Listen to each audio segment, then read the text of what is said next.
बोले हर हर महादेव, जय गुरुदेव। साथियों, जैसे कि धर्म की यात्रा में लगातार संतों के दर्शन करा रहा हूँ, और जैसे कि आज मैं अंकित बाबा के वापस सत्संग लेने आया हूँ, और जो आपके सवाल थे साधना के संबंधित वो भी लूँगा, और कोशिश करूँगा जो परमात्मा के स्वरूप है उनके भी सवाल लेने की कोशिश करूँगा। सत्संग की तरफ बढ़ने से पहले प्रभु जी को प्रणाम करते हैं, फिर आगे सत्संग की तरफ बढ़ते हैं। पहले तो गुरु जी मेरी तरफ से, समस्त भक्तों की तरफ से आपके चरणों में साक्षात दंडवत प्रणाम। प्रभु जी जैसे साधना बताते हैं, गुरु मार्ग से दीक्षा होते ही गुरु जी अपनी साधना बताते हैं शिष्यों को, अलग अलग प्रकार से अलग अलग साधनाएं बताते हैं। तो दीक्षा लेते ही साधना बताने का क्या उद्देश्य होता है, और कौन सी साधना उससे पता तो नहीं रहता, वो गुरु मार्ग पे जाके करेगा, और जो गुरु ने बता दिया उसी को लेके चलेंगे। तो साधक की कौन सी साधना अच्छी रहती है, गुरु को कौन सी साधना शिष्य को देनी चाहिए जिससे कि उसकी साधना उन्नति में रहे? साधना तो सबके संप्रदाय से, सबके गुरु लोगों के जैसे संप्रदाय अलग है, वैष्णव अलग है, शाक्त अलग है, तो सबके हिसाब से साधनाएं तो भिन्न भिन्न हुआ करती है। और वो साधना अच्छे स्तर से निभे और साधना उन्नति के लिए जाए, उसमें सदाचार का विशेष नियम व्यक्ति ने पालन करना चाहिए। क्योंकि एक वस्तु तो सब में जन सामान्य के लिए सर्वोपरि है ही, वो है सदाचार। कैसा शयन करे, कैसा भोजन करे, कैसा आहार विहार हो हमारा। तो ज़्यादा से ज़्यादा साधनाओं को गोपनीय रखा जाना चाहिए।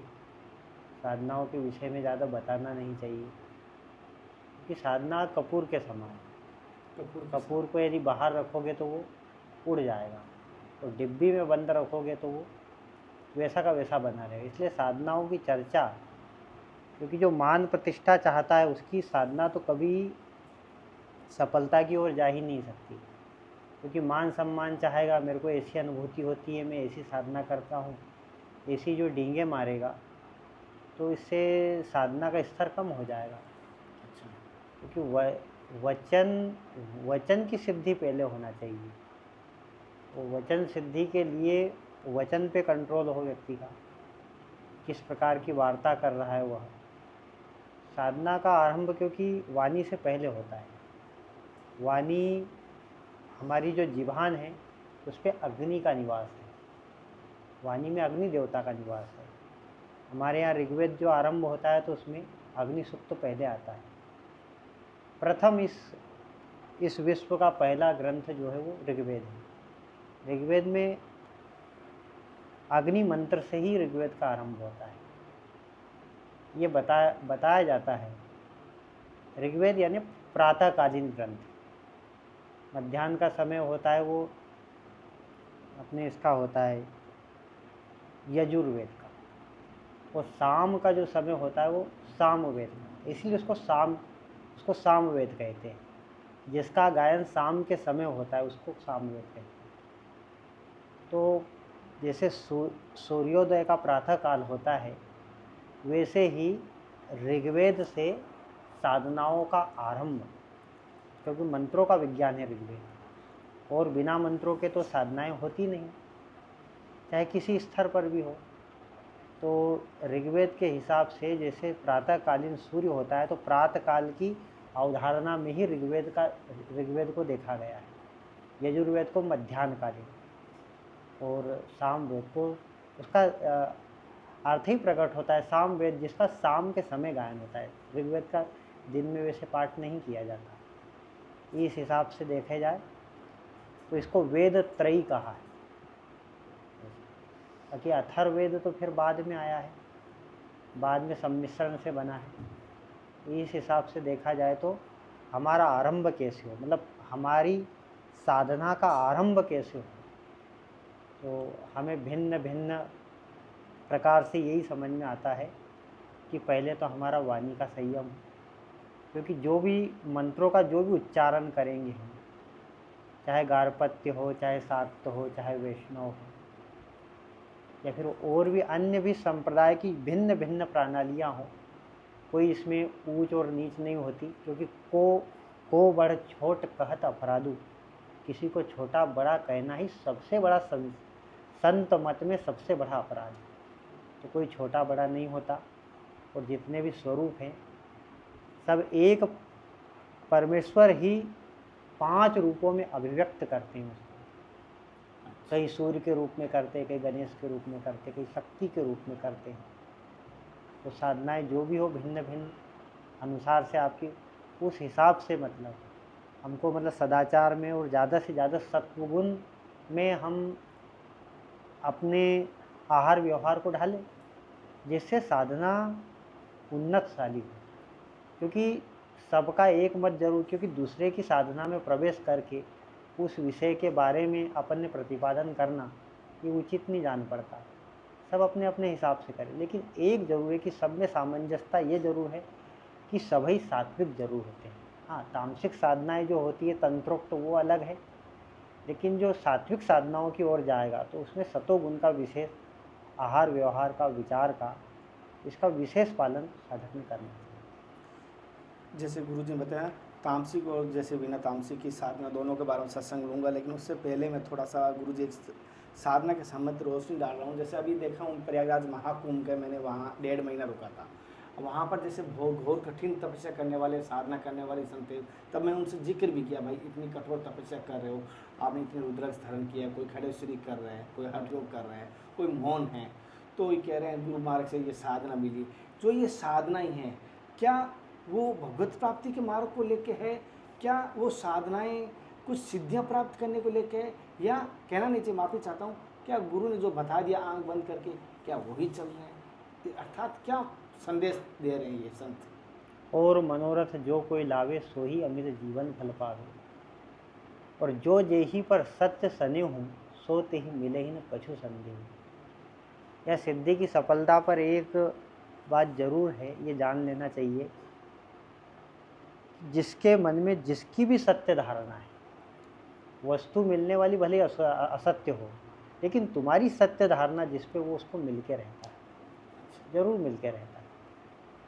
एक बिल्ली भी यदि ताक के यदि रहती है और उसको चूहे का इंतजार है, उसको सत्य बिल्कुल सत्य धारणा है कि चूहा मेरे को मिलेगा खाने के लिए, तो जरूर मिलता है। ऐसे जिसकी जो जो अवधारणा है, आपकी धारणा क्या है मतलब उसको देखना चाहिए। धारणा का अर्थ है, धारणा बोले तो अष्टांग योग में यम नियम आसन प्राणायाम प्रत्याहार धारणा 6वां अंग है। धारणा का सीधा अर्थ है भावना, यानी हमारी जो भावना रहेगी और वो दृढ़ रहेगी और वो सत्य रहेगी तो वो सत्य होके ही रहेगी। तो जैसे कि किसी को सिद्धि की चाह से भी साधना करते हैं, कुछ अपने फला मनोरथ के हिसाब से भी करते हैं, उनको वो उनके हिसाब से मिलता है, और जिनको ज्ञान की प्राप्ति चाहिए उनको ज्ञान मिलता है, जिनको वैराग्य चाहिए उनको वैराग्य मिलता है। हठ योग से ये भी प्राप्त हो सकता है, ज्ञान और वैराग्य भी? हठ योग जैसे कह रहे हैं वो खड़े से भी, क्या उससे भी ज्ञान प्राप्त हो सकता है? ज्ञान तो बिना गुरु के संभव नहीं है। साधनाओं से सिद्धि मिलती है, भजन से मुक्ति मिलती है, ये सब अलग अलग है, और ज्ञान जो है गुरु से मिलता है। ज्ञान गुरु से, क्योंकि ये गुरु प्रणाली से चलते आ रहा है ना ज्ञान, बिना गुरु प्रणाली के ज्ञान होना कठिन है।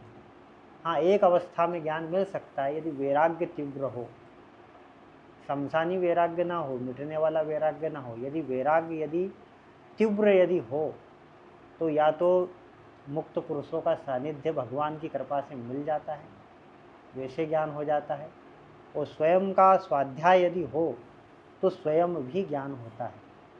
जैसे कि अरुणाचल प्रदेश में रमन महर्षि, कुछ जानते होंगे उनको वो स्वयं के ही शिष्य रहे, स्वयं के ही गुरु रहे, उनको स्वयं ही आत्मचिंतन कर कर के ज्ञान हुआ। क्योंकि ज्ञान की इकाई जो है ना ज्ञाता है। तुम जो ज्ञाता हो, तुमको ज्ञान कुछ तो हो रहा है, अभी देख रहे हो ज्ञान हो रहा है, ये कुछ पढ़ा है, मेरे को देख रहे हो, तो ज्ञान विचार करने से, क्योंकि ज्ञान का मूल केवल विचार है, और विचार करने में प्रत्येक व्यक्ति स्वतंत्र है कि नहीं। तुम विचार करने में स्वतंत्र हो जी, और जब स्वतंत्र हो तो फिर ज्ञान का मूल तो विचार है, वो जब विचार करते हैं तो फिर विवेक होता है, विवेक होता है। तो विवेक, विमल विवेक और निज विवेक, विवेक के ये भेद हैं। तो जो संतों के सानिध्य से, जो संतों के विचार से जो विवेक प्राप्त होता है वो केवल विवेक है। तो विवेक तो हो गया, लेकिन फिर भी हम आद्यंतवंत कोंते या नाते सुरमते बुधा, गीता कहती है, फिर भी व्यक्ति विषय विलासों में भी जानकारी होते हुए भी व्यक्ति उन्हीं विषयों में बार बार पढ़ता है, जानते हुए भी। तो विवेक तो है, पर अभी विमल विवेक नहीं। तो कथनी और करनी यदि पूरी सेम हो जाए, समानता हो जाए, उसमें सारा ज्ञान तो सुन लिया, कथनी है, तो वो विवेक, विवेक तो हुआ पर विमल विवेक नहीं। और कथनी और करनी समान हो जाए तो विमल विवेक है। और एक होता है निज विवेक, स्वयं का विचार कर करके जो अनुभव होता है उसको निज विवेक कहते हैं। गुरु जी, जैसे भी आपने साधना के बारे में जैसे रोशनी डाल रहे थे, हम साधना की हम बात कर रहे थे, जैसे कि आप कठोर साधना के बारे में बता दिया। और बहुत सारे गुरु मार्ग पे साधना नहीं करते, अपने एक शिष्य 2 शिष्य को सेवा में रखते हैं, और गौ सेवा के लिए हो गए, आश्रम की सेवा के लिए हो गई, कुछ भी, और उनको साधना में नहीं भेजते, उनको आश्रम में रखते। क्या उनको भी वो प्राप्ति होगी गुरु आज्ञा करने से, या उनको भी गुरु भाई की तरह कठोर साधना करनी चाहिए? कर्म से चित्त की शुद्धि होती है, गुरु आज्ञा के अनुसार और गुरु भक्ति में उनको निष्ठा है, तो जो साधना का जो उपयोग होता है कि चित्त की शुद्धि हो, तो गुरु की वचनों में निष्ठा है, और यदि वो गुरु की सेवा कर रहे हैं तो चित्त की शुद्धि तो होगी ही होगी। अच्छा। हाँ, और समय से गुरुओं ने उनको सही मार्गदर्शन देना चाहिए। अच्छा।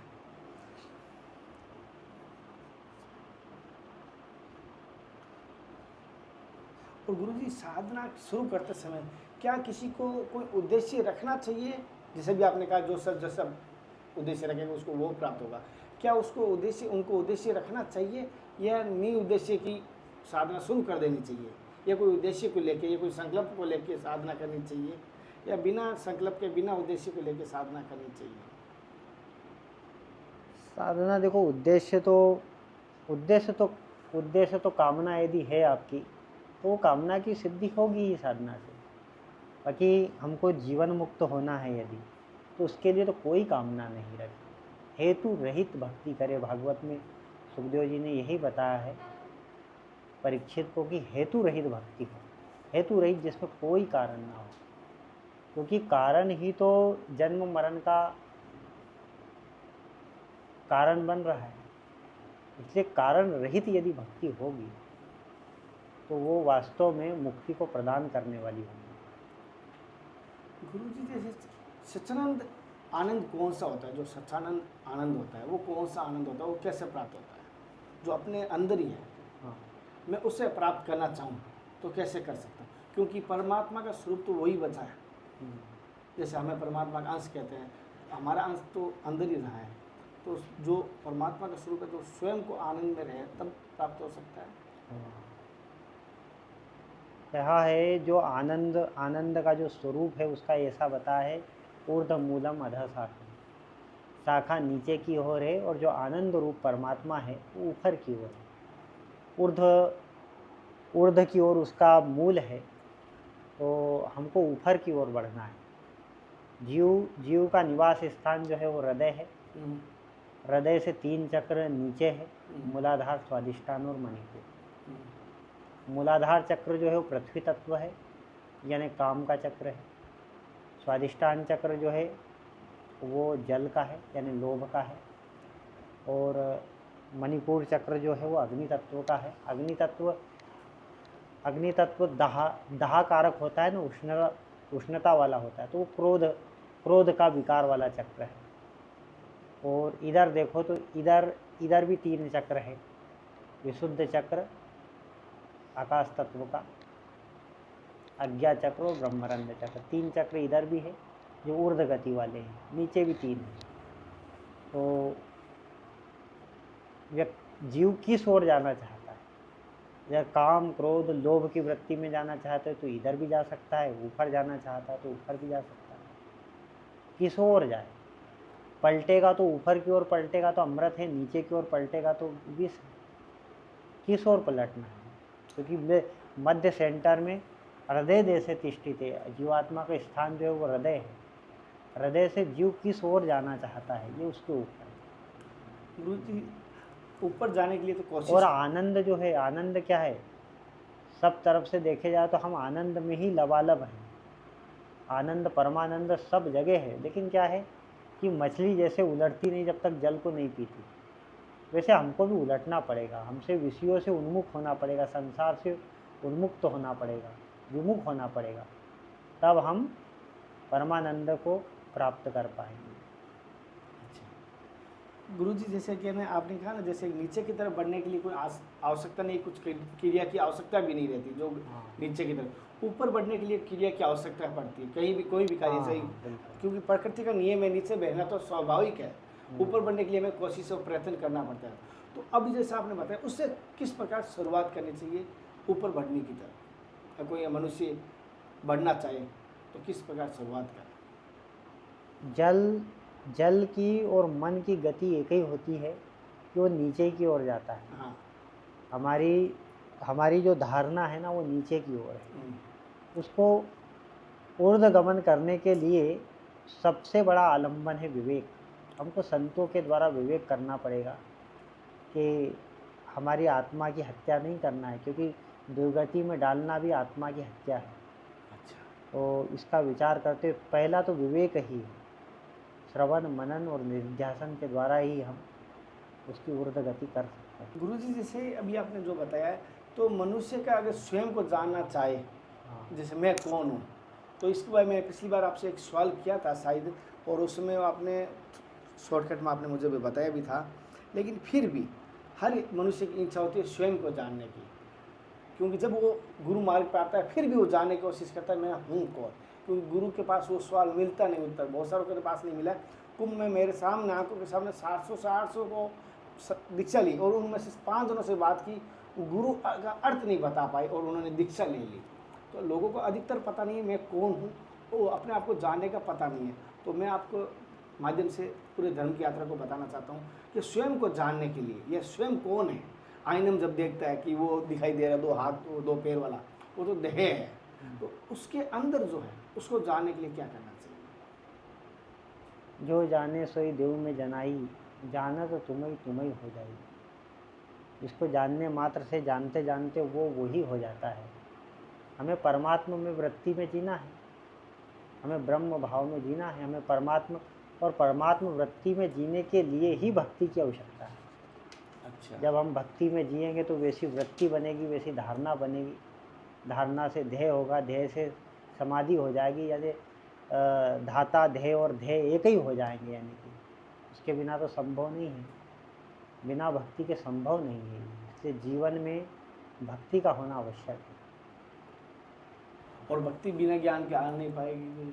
हाँ, उसके लिए ज्ञान पहले जरूरी है। ज्ञान आवश्यक है, संतों का संग आवश्यक है, उसके द्वारा ही भक्ति का प्रागट्य होगा।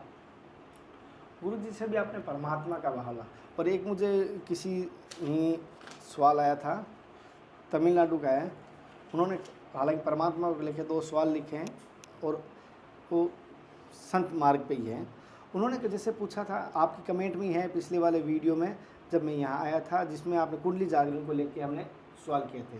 तो परमात्मा का स्वरूप बहुत जगह अलग अलग बताते हैं, हर किसी संप्रदाय में जाएंगे वो अलग स्वरूप बताएंगे और दूसरी संप्रदाय में अलग जाएंगे। क्या परमात्मा का स्वरूप संप्रदाय जाता ही बदलता है, या परमात्मा का स्वरूप असलियत में क्या है जो सर्वश्रेष्ठ है? परमात्मा का स्वरूप तो जो है सगुण साकार रूप में कहा ना, वो भिन्न भिन्न आकारों में, मतलब वही परमात्मा दर्शित होता है, उसमें भेद नहीं मानना चाहिए। हरि हर में शक्ति में भेद मानना 10 नाम अपराधों में आता है। स्वरूप में भेद करना नाम अपराध है, इसलिए नाम अपराध नहीं हो सकता वो कभी। अच्छा, इसलिए वो उसमें भेद करना ही नहीं चाहिए, भेद नहीं करना चाहिए। हाँ। और जैसे कि परमात्मा साकार रूप में तो भेद नहीं करना चाहिए, अगर निराकार रूप में अगर याद करना चाहिए तो किस रूप को याद करेगा? नहीं, निराकार में तो कोई रूप ही नहीं है ना, रूप ही नहीं है वहाँ, ना कोई आकार है ना कुछ है वहाँ। भगवान की जो प्रभा है उसी को निर्गुण निराकार कहा है। और जैसे कि गुरु जी आत्मा को जैसे कहते हैं कि आत्मा और परमात्मा एक ही है, ये हर जगह कहते हैं, हर संतों में कहा है ही। अगर हाँ, अगर ये एक है तो फिर बंधन क्यों है? मोक्ष का अर्थ कहा जाता है। अगर दोनों एक ही है तो फिर बंधन क्यों है, और फिर मोक्ष का अर्थ क्यों रहा है? बंधन भावना में है ना, बस भावना में बंधन है, उसी के कारण बंधन महसूस हो रहा है। जैसे कि कोई सपने में, कोई यदि सपने में है, यदि घोर नींद में है, तो निद्रा में तो उसको यही एहसास होगा ना कि मैं सुख दुख का भोगने वाला हूँ। नींद टूटते ही वो सुख दुख का भोगता नहीं है। ऐसे ही हम हमारे स्वरूप को भूले हुए हैं, इसलिए भाव के अंदर ये स्वप्न के समान ये जगत भास रहा है हमको, इसलिए बंधन महसूस हो रहा है। और ये बंधन टूटेगा कैसे? बंधन टूटेगा ज्ञान और बिना भक्ति के संभव नहीं है। अच्छा, जैसे जहाँ तक वो ज्ञान को प्रदान बता रहे हैं, जैसे गुरु जी अगला सवाल, ज्ञान और भक्ति दोनों की जरूरत। ज्ञान और भक्ति जब दोनों जीवन में आएंगे तो ही ये भवमूल का नाश हो सकेगा। अच्छा गुरु जी, जैसे परमात्मा को एक बात बहुत सारे, जैसे अभी आप सत्संग की, लेकिन क्या परमात्मा को अनुभूति से जाना जा सकता है या बुद्धि से समझा जा सकता है परमात्मा को? नहीं, बुद्धि मन चित्त इनका तो लय होता है, इनसे जाना नहीं जाएगा, क्योंकि ये तो नीचे की वस्तु है ना। और अनुभूति, ये तो जड़ है। अनुभूति जिससे हो रही वो भी जड़ है। अच्छा, अनुभूति हमको अहंकार से हो रही है। अभी हम जैसे नींद से जागे, तो नींद जब घोर निद्रा में थे तब क्या थे? तो उनको एहसास था कि मैं हूँ? नहीं था, केवल आनंद मात्र था। जागने के बाद अहंकार जागता है पहले। जैसे सांख्य योग में सबसे महतत्व का पहला विकार जो होता है अहंकार होता है, वैसे हम भी जागते हैं, सृष्टि होती, हम जागे, सृष्टि हुई हमारी, हम निद्रा में गए, ये प्रलय हो गया, ये नित्य प्रलय हो रहा है। जागने के बाद अहंकार में ही सब में ये आकार वाला हूँ, मैं इस नाम वाला हूँ, मैं इस गोत्र वाला हूँ, ऐसा आभास होता है। तो ये जो कुछ अनुभव हो रहा है ये अहंकार में हो रहा है, ना कि स्वरूप में। स्वरूप तो सदा शुद्ध और विकार रहित है। तो इससे तो सब प्रकाशित हो रहे हैं आत्मा से, अहंकार भी, चित्त भी, बुद्धि भी, मन भी, इंद्रियां भी, देह भी, सब प्रकाशित हो रहे हैं इससे। वो जो प्रकाशित हो रहे, उस प्रकाशित होने को मैंपना मान लिया है बस। कर्ता, जो कर्तापन है, वो जो कर्तापन है, जो अहमतापन है, वही वास्तव में बंधन है। जैसे गुरु जी आपने इसका संग कर लिया ना, हम असंग थे, इसका संग कर लिया। जो जड़ था तो जड़ का संग चेतन ने कर लिया। यही सबसे बड़ा दोष है, पहला दोष है, पहला दोष, सबसे पहला दोष है ना, वो सबसे बड़ा यही दोष है। अच्छा, हमने संग किया। तो गुरु जी, जैसे आप समझा नहीं जा सकता परमात्मा को और न जाना जा सकता, तो क्या परमात्मा तक पहुंचा जा सकता है? और पहुंचने का मार्ग कौन सा होगा? नहीं, पहुंचा तो वहाँ जाता है जहाँ दूर हो। कुछ भी दूरी होगी तो वहाँ पहुंचा जाएगा। जहाँ दूरी नहीं होती है, जहाँ दूरी नहीं होती वहाँ पहुंचा नहीं जाता, वहाँ पहचान होती है। पहचान होती है सत्संग के द्वारा, विवेक के द्वारा परमात्मा का यथार्थ ज्ञान हो जाता है। पिछली चर्चाओं में भी ये चर्चाएं हो चुकी है। वैसे परमात्मा के पास पहुंचा नहीं जाएगा, क्योंकि दूरी होगी ना, और दूरी होगी तो वो कोई खंड में बैठा होगा, वो परिच्छिन्न होगा, जबकि परमात्मा अपरिच्छिन्न है, सर्वत्र है। क्या है कि बिना भी क्या है, ये वायु सर्वत्र है। जैसे ये तो उदाहरण है थोड़ा सा, वायु है, लेकिन वायु दिखाई नहीं दे रहा है, पर जहाँ जहाँ आकाश है वहाँ वहाँ वायु है, वायु तो है। अब इसको वायु का वेग किस ओर है, किस ओर ये बह रहा है, इसका हमको आभास नहीं हो रहा है। इस पर रंग उड़ा दिया जाए तो रंग से महसूस हो जाएगा कि वायु किस दिशा में बह रहा है, कैसा है। तो क्या है कि कहते हैं ना, ध्रुव प्रहलाद मीरा को भक्ति का रंग लगा। परमात्मा कह दिया ऐसा हो तो भक्ति का रंग से ही यानी रंग सब जब भी समाएगा तो किसमें समाएगा? वायु में। ऐसे भक्ति जब भी समाएगी तो परमात्मा में समाएगी, तो उसका दर्शन हो जाता है। अच्छा, जैसे गुरु जी अभी आप परमात्मा का बताया, भक्ति, ज्ञान, कर्म और ध्यान, इन चारों से सबसे प्रभावित मार्ग, जैसा अभी आपने, मैं पूछने वाला था लेकिन आपने ज्ञान को बताया है। भक्ति, ज्ञान और कर्म और ध्यान, इन चारों में से ज्ञान सर्वश्रेष्ठ है या दूसरा कोई? नहीं, एक हाथी खड़ा हुआ है, पूछा कि आँख, कान और उसकी पूँछ, ये सब चारों में भेद क्या है? कुछ भी भेद नहीं है। साधना कहो, ध्यान कहो, ये सब उसी भक्ति के ही अंग है। ज्ञान भी भक्ति का अंग है। लेकिन वहाँ तक जैसे उस रंग में रंगने के लिए कौन सा मार्ग सबसे उत्तम रहेगा? क्योंकि चारों तो मार्ग एक साथ चल नहीं पाएंगे, हम अबोध हैं। हाँ, कोई भी आदमी चारों मार्ग एक साथ चल नहीं पाएगा। चार चौराहे पर आ गए, हम चारों रास्ते सबके लिए अलग है। वानप्रस्थ के लिए अलग है, सन्यासियों के लिए अलग है, गृहस्थों के लिए अलग है।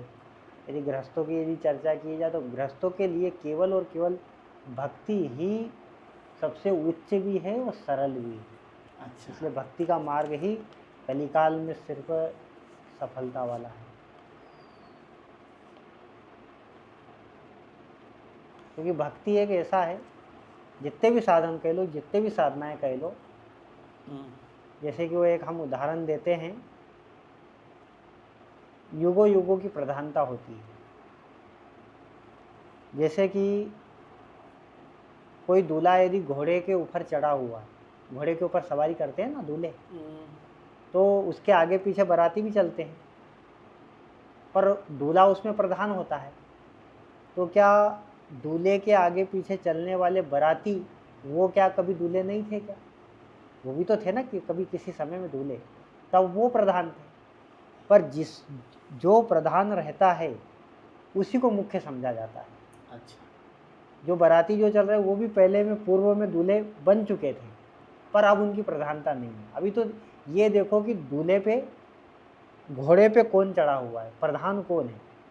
बाकी नीचे चलने वाले भी दूल्हे हैं, पर वो पहले ही उनका काम हो चुका है। इसी प्रकार से यानी कि साधन बहुत सारे हैं। योग है, हठ योग है, जप है, तप है, चांद्रायण व्रत है, कितनी साधना पद्धतियां हैं, लेकिन ये देखो कि प्रधान कौन है। तो अभी कलिकाल के अंदर केवल और केवल जो भजन है, भजन ही दूल्हा है बस प्रधान। बाकी हम नहीं कहते, कोई इसका बहिष्कार नहीं कर सकता कभी भी। जप, तप, प्राणायाम, योग साधना, व्रत इत्यादि, यज्ञ वगैरह जितने भी साधन हैं, कलयुग ने सबको ग्रहण कर लिया है। सब विवेक चूड़ामणि, ये विनय पत्रिका के अंदर तुलसीदास जी कहते हैं, केवल भजन ही प्रधान है बस कलिकाल के अंदर। अभी दूल्हा वही बना हुआ है बस, अभी उसी को मान्यता देनी पड़ेगी। कलयुग में बिना भजन के कोई जीव की गति नहीं हो सकती कभी। राधा कितने मिनट का वाइक में बताना? 28। तो गुरु जी अगला पार्ट 2 में बना लो। साथियों, जैसे भक्ति को लेके, परमात्मा को लेके मैंने प्रभु जी से सवाल किए थे, कुछ आपके कमेंट भी लिए थे, लेकिन अगले सवाल मैं जरूर लूँगा। आज की सत्संग आपको कैसी लगी मुझे जरूर बताना। ऐसे लगातार आपको संतों के दर्शन करवाता रहूँगा। अगले दर्शन और सत्संग में फिर मिलते हैं, तब तक जय हिंद, वंदे मातरम, हर हर महादेव, हरे कृष्णा। हे नाथ, हे मेरे नाथ, मैं आपको बोलूँ नहीं, जय गुरुदेव, जय संत भगवान।